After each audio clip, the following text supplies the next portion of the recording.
जय श्री कृष्ण मित्रों।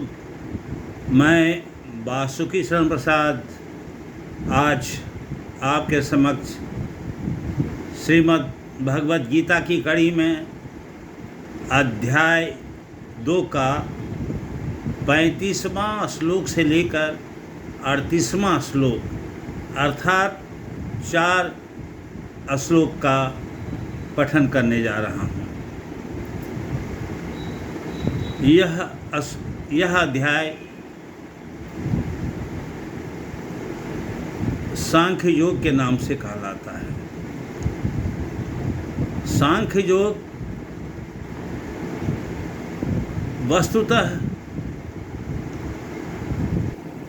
आत्मा और शरीर के बारे में बृहत रूप से भगवान ने बताया। पहला अध्याय में तो अर्जुन विषाद योग के नाम से जाना जाता है। अर्जुन विषाद, जब अर्जुन को विषाद हो गया था युद्ध क्षेत्र में, अपने पितामह गुरु द्रोण, कृपाचार्य,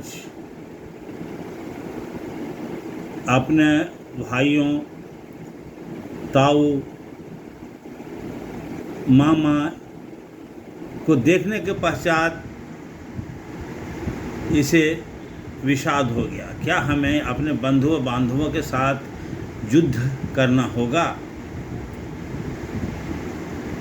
इसी कड़ी में भगवान अर्जुन को समझाते हैं, बताते हैं। सर्वप्रथम मैं भगवान श्री कृष्ण का वंदना करता हूँ। वसुदेवसुतं देवं कंसचाणूरमर्दनं देवकी परमानन्दं कृष्णं वन्दे जगद्गुरुं। श्रीकृष्णं वन्दे जगद्गुरुं। मित्रों, युद्ध के मैदान में अर्थात कुरुक्षेत्र के मैदान में दोनों ओर की सेनाएं युद्ध के लिए तत्पर हैं। सभी ने अपने अपने शंख बजाए। शंख बजाने का अर्थ होता है कि अब युद्ध प्रारंभ होने वाला है। इसी बीच अर्जुन भगवान श्री कृष्ण से निवेदन करता है कि हे माधव, हमारी रथ दोनों सेनाओं के बीच ले चलिए, जिससे हमें देख सकें कि हमें किन किन योद्धाओं से युद्ध करना है। चूँकि भगवान कृष्ण सारथी थे, इसलिए उन्होंने रथ को दोनों सेनाओं के बीच खड़ा कर दिया और कहे कि अर्जुन, तुम देख लो तुम्हें किन किन योद्धाओं से युद्ध करना है। अर्जुन जब देखता है कि सामने भीष्म पितामह हैं, गुरु द्रोण हैं, कृपाचार्य हैं, मामा हैं, ताऊ हैं और भी सगे संबंधी हैं, तो इसके मन में विषाद आ जाता है, तकलीफ होने लगता है कि क्या हमें इन लोगों से युद्ध करना होगा जो हमारे पूजनीय हैं, पितामह, जिनके गोद में मैंने पला है, बढ़ा है। भीष्म पितामह, द्रोणाचार्य, जिन्होंने हमें धनुर्विद्या की शिक्षा दी है।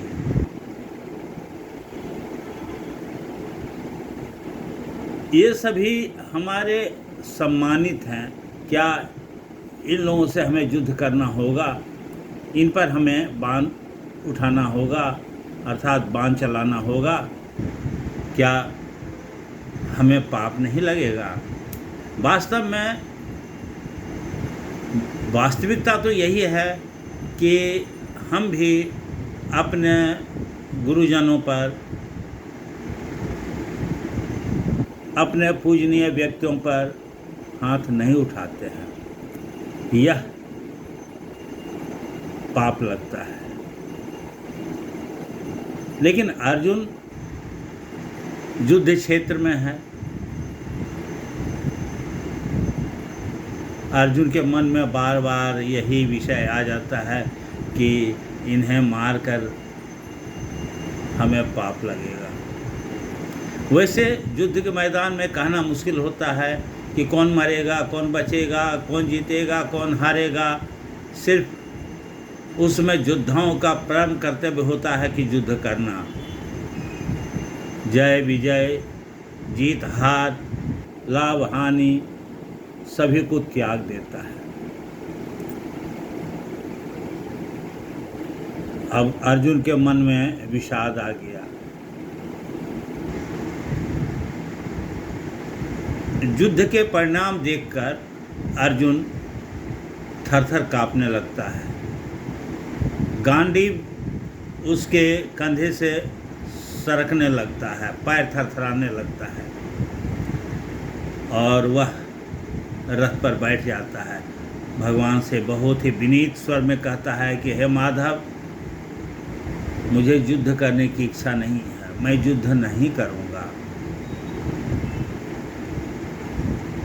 हमें ऐसा लग रहा है कि हम अपने श्रेष्ठ जनों, पितामह जैसे, गुरु द्रोण जैसे, कृपाचार्य जैसे, मामा हैं, ताऊ हैं, भाई बंधु सभी हैं, इनको मारकर हमें राज्य तो छोड़ दीजिए, स्वर्ग भी मिल जाए फिर भी हम नहीं चाहेंगे।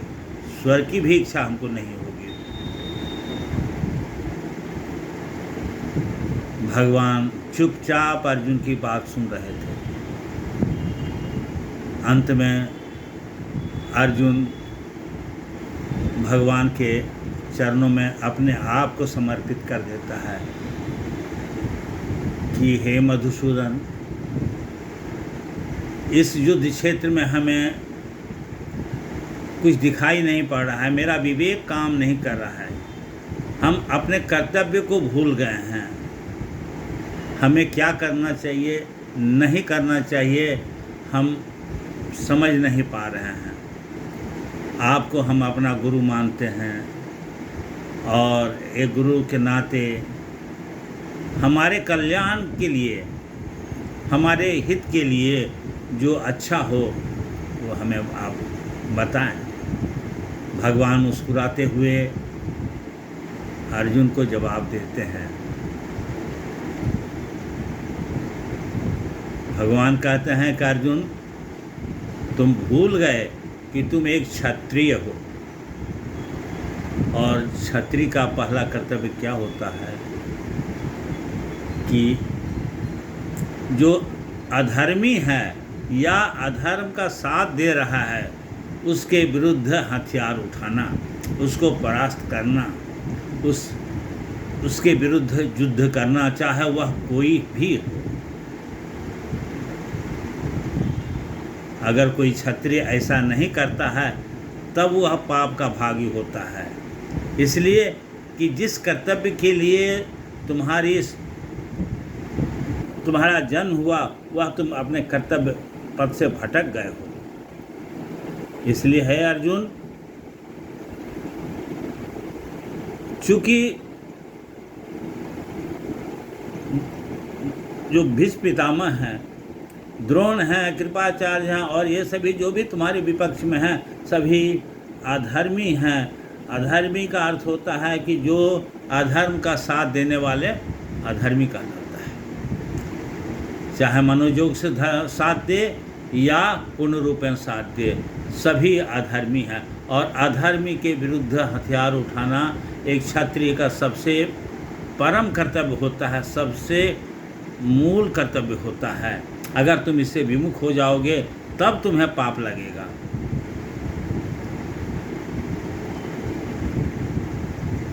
सर्वप्रथम भगवान अर्जुन को उसके कर्तव्य का बोध करा रहे हैं और बता रहे हैं कि तुम कहते हो कि अगर इनसे हम युद्ध करेंगे तब पाप लगेगा, लेकिन नहीं, मैं कहता हूँ कि अगर तुम युद्ध नहीं करोगे तब तुम्हें पाप लगेगा। अब क्यों पाप लगेगा? बिल्कुल स्पष्ट है कि ये सभी अधर्म का साथ देने वाले हैं और इन पर तुम हथियार नहीं उठाओगे, बाण नहीं चलाओगे चलाओगे तब तुम्हें पाप लगेगा। 35वां श्लोक में, चूँकि मैं आज 35 से लेकर 38 श्लोक तक पठन करने जा रहा हूँ। 35वां श्लोक में भगवान अर्जुन को कहते हैं कि भयादर्णादुपरन्तं मंसते त्वां महारथाः येषां च त्वं बहुमतो भूत्वा यास्यसि लाघवम्। अर्जुन, अगर तुम युद्ध नहीं करोगे तो ये लोग मन में सोचेंगे कि अर्जुन युद्ध के भय से भाग गया है। भयादर्णादुपरन्तं, भय से तुम युद्ध क्षेत्र से भाग गए हो। त्वां महारथा, ये जो महारथी लोग जो हैं, बड़े बड़े योद्धा लोग हैं, जिनका तुम्हारे ऊपर नाज था, कहेंगे कि यह तो युद्ध के भय से भाग गया। क्यों भाग गया? सामने पितामह हैं, गुरु द्रोण हैं, कृपाचार्य हैं, कर्ण है, अश्वत्थामा है, इतने बड़े बड़े योद्धा को देखकर अर्जुन भाग गए। वस्तुतः अर्जुन युद्ध क्यों नहीं करना चाह रहा है, यह कोई नहीं मानेगा। कोई नहीं मानेगा कि चूँकि सामने गुरु हैं, कृपाचार्य हैं, पितामह हैं, इन लोगों पर अर्जुन बाण उठाना नहीं चाहता है। चूँकि इस बात को कोई मानेगा ही नहीं।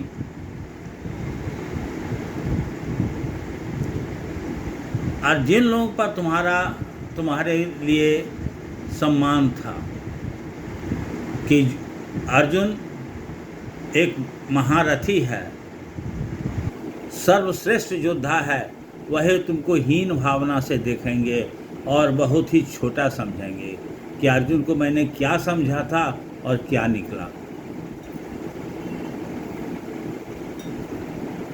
36वां श्लोक में भगवान और बताते हैं, अवाच्य वादांश बहुन, तुम्हारे लिए ये लोग बहुत तरह से वैसे शब्द का प्रयोग करेंगे जो बोला नहीं जा सकता है। अवाच्य वादांश बहुन, बहुत तरह की बात बोलेंगे। वदिष्यन्ति तवाहिता, अगर तुम युद्ध नहीं करोगे तो तुम्हारे बारे में लोग बहुत तरह की बात करेंगे जो कि बिल्कुल ही अच्छा नहीं लगेगा। निंदस्त्वप सामर्थ्यं ततो दुखांतरं न किम, और वैसे वाक्य को, वैसे शब्द को सुनोगे महान दुख होगा। कहेगा अर्जुन कायर है, सहन कर पाओगे? अर्जुन नपुंसक, सहन कर पाओगे? अर्जुन पीठ दिखा दिया, सहन कर पाओगे? एक एक शब्द असहनीय हो जाएगा। इसलिए भगवान कह रहे हैं कि जिस अर्जुन के बारे में पक्ष हो या विपक्ष हो, सभी सम्मान देते थे कि अर्जुन जैसा धनुर्धर, अर्जुन गांडीवधारी है, वही आज बहुत छोटा समझेंगे और कहेंगे ये तो कायर निकला, ये तो नपुंसक निकला, ये तो हिजड़ा निकला। ये क्या, जैसे देखा कि सामने पितामह हैं, अजय योद्धा हैं, द्रोणाचार्य हैं, अजय योद्धा हैं, कर्ण है, अश्वत्थामा है, इन लोगों के डर से अर्जुन भाग गया। इसलिए एक एक शब्द असहनीय हो जाएगा। इसके बाद भी कहते हैं भगवान 37वां श्लोक में कहते हैं, हतो वा प्राप्स्यसि स्वर्गम जित्वा वा भोक्ष्यसि महीम। ये अर्जुन, युद्ध में कौन जीतेगा कौन हारेगा यह कहना मुश्किल है, कोई नहीं कर सकता है।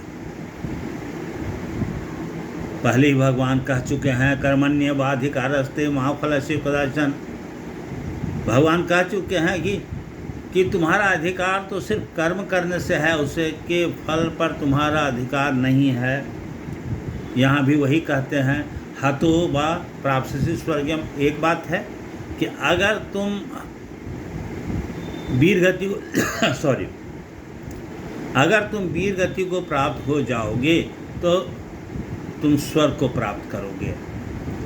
जो हर मानव स्वर्ग जाने के लिए ललायित रहता है। वास्तव में जो कोई भी युद्ध में मारा जाता है उसके लिए स्वर्ग का दरवाज़ा खुला रहता है। अब कहते हैं दूसरा पक्ष, एक पक्ष हुआ कि अगर तुम वीर गति को प्राप्त होगे तो तुम्हें स्वर्ग मिलेगा। अजित्वा वा भोक्ष्यसे महीम, अगर तुम जीत जाओगे तो पूरे पृथ्वी का राजभोग करोगे। दोनों तुम्हारे लिए बढ़िया है, अच्छा है, तुम्हारे लिए फलदायक है। तस्मादुत्तिष्ठ कौन्तेय, इसलिए हे कुंती पुत्र अर्जुन, तुम उठो। किस प्रकार? युद्धाय कृत निश्चय, दृढ़ संकल्प हो करके, दृढ़ निश्चय हो करके तुम युद्ध करो। अन्यस्क भाव से नहीं कि चूंकि मैं कह रहा हूं इसलिए तुम युद्ध करो, नहीं। जब तक तुम दृढ़ संकल्प नहीं हो जाते हो, युद्ध के लिए एकाग्र नहीं हो जाते हो, तब तक तुम युद्ध नहीं करो। यहाँ भगवान कह रहे हैं कि दृढ़ संकल्प हो करके तुम युद्ध करो। और भगवान अर्जुन के माध्यम से हम सभी को यही शिक्षा दे रहे हैं कि जो कोई भी अपने कर्तव्य को, अपने लक्ष्य को प्राप्त करने के लिए युद्ध करता है, उसे सर्वप्रथम एक निष्ठ होना होगा, दृढ़ संकल्प होना होगा, मनोयोग से कर्तव्य का पालन करना होगा, तभी वह सफलता प्राप्त कर सकता है। अन्यस्क भाव से कि हाँ इसने किसी ने कह दिया कि ये करो, चलो हाँ कर रहे हैं, कभी सफलता नहीं प्राप्त होगी। 38वां श्लोक में भगवान कहते हैं सुख दुखे समय कृत्वा लाभा लाभो जया जयो। सुख दुख लाभ हानि जय पराजय सभी को समत्व भाव से देखो, एक समान देखो। सुख है ठीक है, दुख है फिर भी ठीक है, लाभ है ठीक है, हानि है वो भी ठीक है, विजय है ठीक है, पराजय है वो भी ठीक है। अन्य सभी को समभाव से देखो।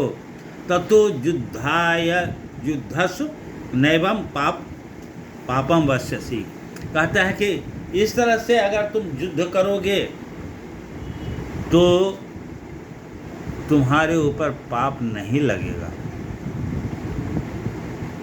भगवान प्रेरित कर रहे हैं अर्जुन को कि तुम जो ये समझ रहे हो कि हम पितामह को मार देंगे या द्रोणाचार्य को मार देंगे, कृपाचार्य को मार देंगे और हमें पाप लगेगा, तो ऐसा नहीं है अर्जुन।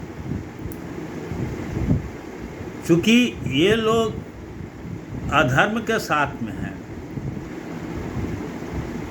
इसलिए तुम अपने मूल कर्तव्य से भटको नहीं। तुम्हारा मूल कर्तव्य क्या होता है कि अधर्म के साथ जो है उसके विरुद्ध शस्त्र उठाना, चाहे वह कोई रहे। या मत देखो कि ये हमारे अपने हैं वो हमारे अपने हैं, ये नहीं। या देखो कि ये किस पक्ष में है, अधर्म के पक्ष में है। वास्तव में युद्ध कौरव और पांडवों में नहीं था, युद्ध था धर्म और अधर्म का। इसलिए एक क्षत्रिय का सर्वप्रथम एकमात्र कर्तव्य होता है कि जो भी अधर्म का साथ दे रहा है उससे लड़ना, उसके विरुद्ध हथियार उठाना है, उसको पराजित करने का हर संभव प्रयास करना है। मित्रों, श्रीमद् भगवद गीता की एक एक पंक्ति, एक एक शब्द बहुत ही मूल्यवान है, बहुत ही प्रेरणादायक है। इसलिए हम सभी को इसका मनन करना चाहिए और सोचना चाहिए कि भगवान कह रहे हैं कि यह हमारे लिए कितना अनुकरणीय है। जय श्री कृष्ण मित्रों।